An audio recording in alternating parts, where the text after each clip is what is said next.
원장님 안녕하세요. 네, 안녕하세요, 팀장님. 안녕하세요. 반갑습니다. 반갑습니다. 오늘은 메디마크 TV에서 첫 번째로 우리 원장님하고 저하고 같이 이제 출연을 해서 뭐 서로 책을 썼기 때문에 책 홍보도 좀 하고, 네, 그다음에 우리 메디마크라는 회사가 뭐 하는 회사인지 네. 우리 구독자분들하고 또 일반 시청자분들한테 좀 알리는 시간이 될 것 같은데, 일단 뭐 이런 말씀드리긴 그렇지만 일단 원장님께서 제가 제 입으로 말하긴 좀 쑥스러우니 제 책에 대해서 말을 좀 꺼내주시면 제가 제 책 자랑을 좀 해보겠습니다. 예, 우리 강 팀장님은 서울경찰청에서 의료사건 담당으로 20년간 근무하시다가 지난달에 막 퇴직을 하셨습니다. 네, 퇴직하고 지금 그동안에 여러 가지 경험들을 모아서 책을 만드셨거든요. 그 책에 대해서 본인 직접 한번 소개해 주실래요? 그러면 좀 쑥스럽긴 하지만 일단 제 책 자랑을 좀 하겠습니다. 뭐 남들은 평생 가야 자기 책이란 걸 못 써보는 사람이 대부분인데 책 썼잖아요. 이거 대단한 거 아닙니까? 아, 그럼요. 대단한 네. 겁니다. 근데 좀 전에 우리 원장님께서 말씀해 주신 부분 중에서 두 가지만 수정을 하고, 일단 제가 경찰 생활은 모두 36년을 했고요. 네. 그리고 이 의료사고 팀은 한 10년을 했습니다. 근데 사실 이 10년이 의료사고 수사팀의 역사이기도 하고요. 처음 신설될 때부터 제가 퇴직하는 그 순간까지 했기 때문에 일단 10년이라는 말씀을 드리고, 이 책은 이제 의료사고 진실을 찾아서라는 책인데요. 이 책은 제가 그간 겪었던 의료사고 중에 대표적인 사건을 좀 내용을 집어넣고, 이런 의료사건이 왜 일어나는지 그런 문제점에 대해서 한번 짚어봤고요. 네. 또 다른 한편은 의료사고가 아님에도 우리 이제 피해자나 보호자분들께서 의료사고라고 이제 의심을 하시거나 그래서 저희들한테 고소가 되거나 신고가 됐지만 저희가 수사를 해보니까 의사 선생님들의 과실이 아니었다. 이건 뭐 사실 의사 선생님들이 신이 아니시기 때문에 그런 부분에 대해서 밝혔던 내용. 그래서 우리가 사회생활을 하거나 일상생활을 하면서 겪을 수 있는 일에 대해서 제 소고, 제 느낌을 여기다 집어넣고 어떻게 처리를 해야 되는지에 대해서 적어봤으니까 혹시 기회가 되시는 분들은 한 번씩 읽어봐 주시면 감사하겠습니다. 예, 저도 책을 잠깐 봤는데요. 이 책에 보면은 의료수사팀이 탄생하게 된 배경부터 또 여러 가지 방금 말씀하셨던 겪으셨던 여러 가지 의료 사건들 그런 것들이 잘 정리가 되어 있는 것 같아요. 좀 더 구체적으로 어떻게 해서 이 의료 사건 담당 팀이 탄생하게 되었는지부터 다시 한번 설명을 좀 해주시죠. 네, 뭐 간단하게 설명을 드리면 여러분 너무 잘 아시는 저도 좋아했던 가수인데 2015년에 유명한 신해철 씨께서 이제 의료사고로 돌아가시고 나서 의료 수사에 대한 전문적인 영역이 필요하다라는 공감대가 형성이 됐고요. 그래서 이제 전국에 있는 모든 수사기관 중에 처음으로 서울경찰청에 의료사고 수사팀이 신설하게 된 겁니다. 네. 뭐 검찰에도 없었고 경찰에서도 당연히 처음이었고요.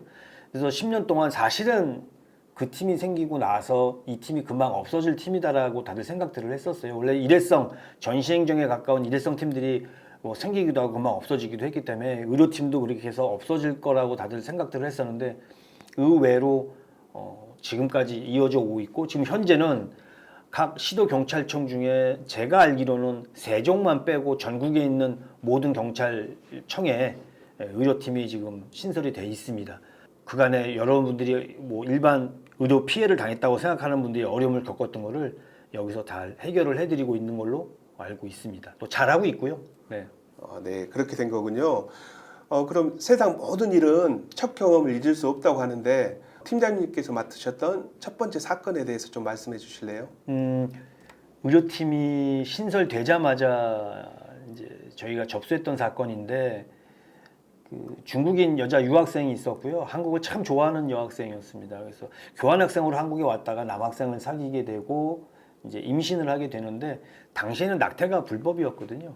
그래서 이제 고민하다가 학교 주변에 있는 병원을 찾아가서 낙태를 하게 되는데, 이제 낙태 전날 사이토텍이라는 약을 건네받게 돼요. 근데 사이토텍이 원래 위궤양 치료제인데 부작용으로 사산을 할 수 있는 그런 부작용이 있어서 그 산부인과에서는 금기시되는 약이거든요. 근데 그 약을 그 전날 병원 측으로부터 받아서 복용을 하고, 그 다음날 이제 이미 애는 사산이 됐고 안에서 태중에서 죽어 있기 때문에 그걸 이제 뽑아내야 되는데, 그러려고 병원을 찾았는데 상태가 안 좋다 보니까 수액만 계속 맞고 시간이 흐른 거예요. 그래서 아침에 갔다 저녁 때가 돼서 겨우 수술을 했는데 갑자기 상황이 나빠지고 대학병원으로 옮겨져서 이제 뇌살 빠지게 됐는데, 그 원인은 아침에 병원에 도착해서 저녁에 수술할 때까지 계속 수액을 맞은 거죠.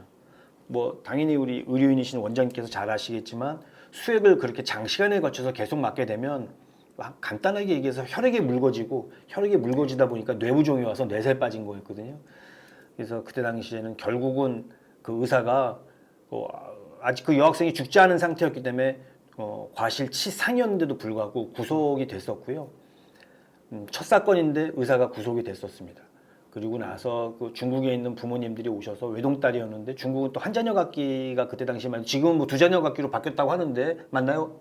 감독님 맞죠? 네. 예, 바뀌었다고 하는데 네. 이제 지금은 뭐 다시 또 바뀌었다고 하지만 그때는 한 자녀 갖기였기 때문에 딸 하나밖에 없는 고명딸이었는데 그게 죽었거든요. 그 부모님 마음이 어땠겠어요? 그래서 한국에 와서 뭐 해서 결국은 장기 기증하고 이제 뇌사에서 이제 결국은 이제 죽고 이렇게 해서 뭐 합의는 했다고 하는데 그런 그 사건을 첫 사건으로 했기 때문에 아직도 뭐 뇌리에 생생하죠.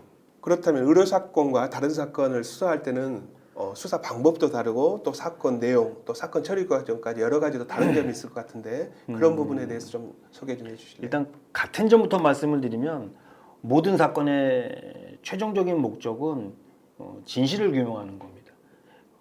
누가 잘했고 잘못했고를 떠나서 진실이 뭔가라는 걸 규명하는 게 가장 최종적인 목적인데 의료 사건과 저는 이제 장기미제팀이라고 해서 이제 강력 사건 유죄팀에 장기간 근무를 했었기 때문에 그 뭐 대개의 경우에 살인 사건일 경우가 많았고요. 죽음이라는 명제에 관해서는 의료 사건이 되든 강력 사건, 살인 사건이 되든 똑같은데 이 강력 사건의 경우에는 범인이 누군지 모르는 상태에서 그 피해자 돌아가신 분의 유족이라든가 뭐 주변에 계신 분들이 범인이 누군지를 밝혀야 되는데 초점이 맞춰 있다고 한다면 의료 사건은 담당했던 의료인이 잘못이 있고 없고를 떠나서 그 피해자 유족이라든가 주변에 있는 분들이 의사를 의심하는 거잖아요. 네. 이분이 뭔가 잘못을 했으니까 이런 결과가 왔겠지라는 생각을 하시기 때문에 그 사실 진실을 규명하기 위해서 이분들이 고군분투하시는데 사실 일반인들이 접근하기도 쉽지 않고 되게 억울한 감정을 갖고 계시고 쉽게 얘기해서 저 사람이 범인인데 저 사람의 잘못을 누군가 밝혀주질 않아. 그 누구도 저 사람의 잘못을 지목해주질 않아 라고 하는 어려움이 있어서 수사하는 방법에 좀 차이가 있습니다. 그래서 초반에 그 뭐 일간지 기자분이 오셔서 저한테 이제 이런 얘기를 한 적이 있어요.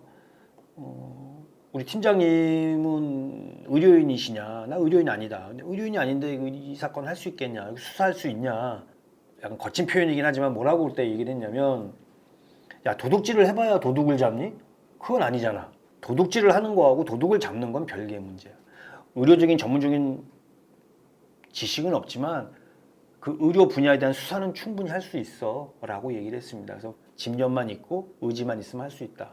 뭐 이렇게 구별될 수 있을 것 같습니다. 네, 이 수사팀이 생긴 이후로 여러 가지 사건을 경험하셨을 텐데 그 중에서 특히 기억나는 사건 한 두어 가지 정도 좀 설명해 주실 수 있을까요?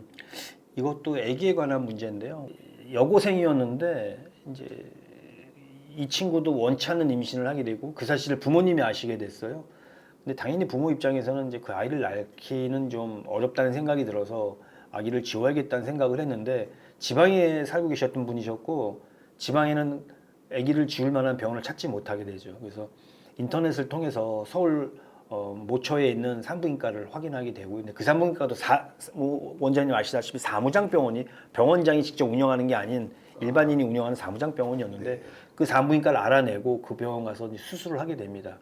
수술을 했는데 그 다음에 이제 이 사건이 저희한테 첩보 사건이었는데 제보가 들어오게 된 경위가 그렇게 제왕절개가 30주 이상이 됐었기 때문에 결국은 그 태중에서 아기를 사산시키는 게 아니라 애를 끄집어내서 애를 낳고 나서 출산한 이후에 결국은 방기를 하던 아니면 어떤 유해를 가하던 해서 아기를 죽게 하는 거거든요. 살인이죠, 살인. 근데 아무튼 애를 그렇게 출산을 하고 부모하고 그 아이는 그 여자 아이는 이제 집에 내려갔다가 그 다음에 이제 사후 처치를 받기 위해서 서울의 그 병원을 찾았는데 폐원을 한 겁니다. 폐원을 했으니 어디든 가서 처치를 받아야 되니까 그 주변에 있는 다른 산부인과 찾아갔고요.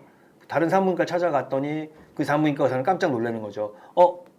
나이 어린 친구인데 미성년자인데 제왕절개로 수술을 했고 여기 온 경위를 얘기를 들어보니 뭐 이런저런 경위로 여길 찾아왔다고 하니 같은 산부인과 의사로서 이건 있어서는 안 될 일이라고 판단을 한 거예요.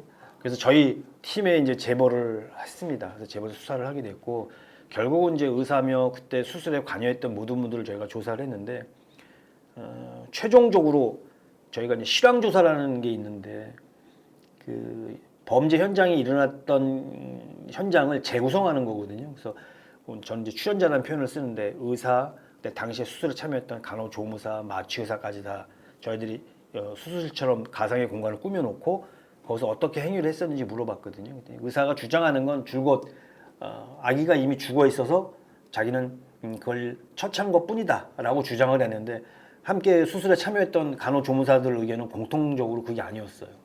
너무 끔찍한 얘기인데 그래서 그 당시 그 당연히 의사가 구속이 됐었고 그 이후에도 뭐 여러분이 너무 잘 아시는 뭐 관심 있어 하시는 분들은 알 수 있을 텐데 권대희 사건이라고 있어요. 지난 2016년 9월 고 권대희 씨는 서울 강남의 병원에서 사각턱 축소 수술을 받았습니다. 그런데 수술을 받은 지 49일째 되던 날 심정지로 숨졌습니다. 그 남학생이 남자 대학생인데 그 우리가 흔히 양악 수술이라고 하는 수술을 받아서 네. 수술이 끝난 이후에 이제 출혈이 있었는데 그 담당했던 의사분이 운영하던 그 로컬 의원은 그런 수술을 그때 여러 군데 방에 열어놓고 한 군데만 집중하지 않고 수술방을 옮겨 다니시면서 이제 이 수술이 다 완전히 종결되지 않은 상태에서 옆방을 가고 뭐 이렇게 세 군데를 열어놨던 걸로 저희가 확인이 됐는데 그리고 나서 이제 그 권대희 군은 출혈이 일어난 상태에서 간호조무사한테 지혈을 맡깁니다. 근데 저희가 CCTV가 그때 당시 거긴 설치가 돼 있었는데 CCTV를 보니까 그 해당되는 간호조무사는 핸드폰을 보면서 그냥 만연하게 대처하는 그래서 결국은 사망을 했던 거고요. 그 사건을 통해서 그 어머님이 일반 가정주부이고 평범한 어머니가 어떻게 투사가 되는지 그 과정을 제가 옆에서 곁에서 지켜볼 수 있었는데 그 어머님이 뭐 관련된 CCTV를 뭐 몇천 번을 보셨다고 하고 또 나중에는 이제 이 사건 관련해서 법원에 가서도 그렇고 국회 앞에 가서도 1인 시위를 하셔서 결국 그 어머니의 그 노력과 그 아픔으로 그 권대희법이라고 수술실에 CCTV를 설치하는 그 법안이 통과되고 법안이 만들어지게 된 겁니다. 그래서 그 사건, 다른 사건도 물론 다 기억에 남지만 그 두 사건이 가장 기억에 남고 나머지 사건이 궁금하신 분들은 이 책을 이 책을 보시면 됩니다. 그래서 그렇게 말씀드릴 수가 있겠네요. 네. 네, 저도 그 사건 기억이 나거든요. 아, 그러세요? 네. 네. 그리고 그걸 통해서 지금 현재 CCTV 설치가 의무화된 걸로 맞습니다. 알고 있습니다. 네, 맞습니다. 네, 네. 네. 어쨌든 이런 식으로 의료 사건을 수사를 하다 보면 실제로 수사하시는 경찰분들도 힘드시지만 문제는 그 사건 피해자 또 피해 가족들이 많이 맞아요. 힘들어할 것 같아요. 맞아요. 그분들에게는 어떤 식으로 또 뭐 위로 또는 접근을 하시는지 그것도 좀 궁금하고요. 그런 방법들에 대해서 말씀을 좀 해주시면 좋겠습니다. 사람 간의 제가 뭐 전문가는 아니지만 사람 간의 대화는 그 사람의 얘기에 경청하는 것부터 출발을 하는 것 같아요. 근데 의료 사건의 경우에는 모든 수사 기관에 계신 우리 형사분들이나 수사관분들이 의료에 대한 전문적인 지식이 없다 보니까 그분들이 와서 억울함을 호소하는 걸 제대로 이해할 수도 없고 이해할 수 없다 보니까 듣기 불편하고 힘들죠. 네. 그러니까 일반 형사사건 처리하듯이 알겠다 그러고 자기가 듣고 싶은 말만 하고 끝나려고 해요. 그러다 보니까 그분들은 내가 하고 싶은 얘기를 다 못했는데 왜 여기서 얘기를 멈출까? 또 얘기가 멈추고 당연히 전문적인 지식이 없고 수사가 제대로 진행이 안 되다 보니까 나중에는 이게 뭐 편파 수사나 봐주기 수사가 아니었냐라는 오해를 하기도 하고 해서 뭐 나중에는 뭐 1인 시위를 하시는 분들도 간혹 계시기도 하고 항의를 하시는 분도 있고 진정을 하시는 분도 있고 그렇거든요. 그래서 전 정말 대원칙이 그분들의 얘기를 경청한다. 그래서 그분들이 어떤 경위로 의료사고를 당하고 현재까지 오게 된 그 이유에 대해서 빠짐없이 말씀하시는 것을 막지 않고 다 듣습니다. 듣고 그분들의 마음을 뭐 충분히 이해할 수 있도록 노력을 하고 난 다음에 사건을 진행하게 되고요. 그래서 이런 경우가 있어요. 뭐 민사 사건은 사실 10대 0은 없잖아요. 거의 뭐 1대 9, 2대 8 뭐 이런 식으로 나눠지게 되는데 형사 사건은 또 대신 그런 식이 없죠. 죄가 있거나 없거나 뭐 죄가 있을 수도 있어요, 없을 수도 있어요 이런 건 없기 때문에 저희는 형사 사건을 담당하고 있는 거고 저희가 수사를 하다 보면 의사의 잘못이 없는 경우가 거의 대부분인 게 맞습니다. 현대의학으로 밝혀지지 않은 분명한 부분이 있고요. 또 현대의학으로 할 수 없는 영역이 분명하게 있어서 모든 걸 의사분들한테 책임을 돌릴 수는 없는 거거든요. 근데 저희가 수사, 그러니까 의료인뿐이 아니라 그 피해자나 피해자 주변인 또는 언론을 통해서 보도가 됐을 때는 언론에서 제기하는 의혹들에 대해서 하나도 빠짐없이 다 수사를 하게 되면 설사 의사분들한테 잘못이 없다는 결론이 나도 이 피해자나 유족분들이 보호자분들이 고맙다 고생하셨다는 소리를 하게 되고요. 오히려 의사분들을 갖다가 잘못이 있다고 인정이 돼서 저희가 송치를 하게 돼도 이분들이 요구했던 사안을 수사를 안 하게 되면 봐주기 아니냐 편파 수사 아니냐는 얘기를 듣게 됩니다. 그래서 그분들이 제기하는 의혹에 대해서 다 빠짐없이 다 수사를 한다. 또 그분들이 하는 말씀을 하나도 놓치지 않는다. 그게 수사의 방법과 기법이라고 말씀드릴 수 있겠습니다. 예. 방금 말씀하신 경험을 바탕으로 해서 지금 메디마크와 손잡고 이 일을 새롭게 지금 준비하고 계신 걸로 알고 있는데요. 앞으로 구체적인 좀 활동 계획이라든지 방법 등에 대해 조금 우리 네. 소개해 주십시오. 오늘 사실 그 얘기 때문에 저희가 나온 거기 때문에 제가 이 메디마크라는 회사의 관계자 되시는 분들하고 이제 미팅을 갖고 이 회사에 같이 하게 된 이유가 가장 마음에 들었던 게 뭐냐면 사회적 기업입니다. 사회의 취약계층에 대해서 도움을 주기 위한 뭐 기업 이념이 있고요. 또 이 이념 속에 의료 취약계층이 분명하게 들어가 있거든요. 그러니까 의료 취약계층이라는 게 무슨 뭐 의료 혜택을 못 받는 계층도 물론 의료 취약계층이겠지만 좀 전에 말씀드린 이런 의료 사고를 당했거나 이랬을 때 도움을 받지 못하는 분들 또 사실 변호사 비용도 만만치 않잖아요. 그래서 뭐 변호사를 선임하는 게 잘못됐다는 얘기가 당연히 필요하면 변호사님들의 도움을 받아야죠. 법률 전문가들의 도움을 받아야 되는데 그 이전에 법률 전문가들의 도움을 받기 이전의 단계에서 이 사건을 어떻게 진행해야 되고 해야 되는 저희가 어드바이스를 충분하게 해드릴 수 있을 것 같아요. 그래서 저희가 뭐 극대화된 이윤을 추구하겠다는 게 아니라 이런 분들한테 도움을 드리면서 뭐 사회 정의까지는 아니더라도 좀 더 어떤 일조할 수 있는 일원이 되고 싶다 이런 생각에 제가 메디마크를 선택하게 된 거고 또 우리 원장님도 뭐 제가 지금 바로 이어서 말씀을 드리겠지만 분야는 틀리지만 책을 쓰셨잖아요. 그래서 그 책도 좀 자랑을 해주셔야 되는데 원장님이 하시는 그 부분도 분명하게 메디마크의 이 기업 이념하고 맞아 떨어지는 것 같아요. 그래서 일단 우리 원장님이 쓰신 책 제목부터 한번 좀 말씀을 좀 해주시죠. 화장실 옆 마음 인문학이라는 책이고요. 네. 여러 가지 세상에 대해서 예를 들어서 자존심과 자존감, 부러움과 질투, 틀림과 다름 뭐 이런 문제들에 대해서 제가 그동안 생각해왔던 것들에 대해서 기록을 한 책이고 뭐 책이 그렇게 긴 내용들이 아니기 때문에 제목대로 화장실에 꽂아두시고 너무 핸드폰만 보지 마시고 핸드폰을 잠시 내려놓고 우리가 그 시간만큼이라도 한 꼭지씩 읽으신다면 여러분들 어떤 마음의 양식이라고 할까요? 좀 그런 도움이 될 거라고 그런 마음으로 책을 썼습니다.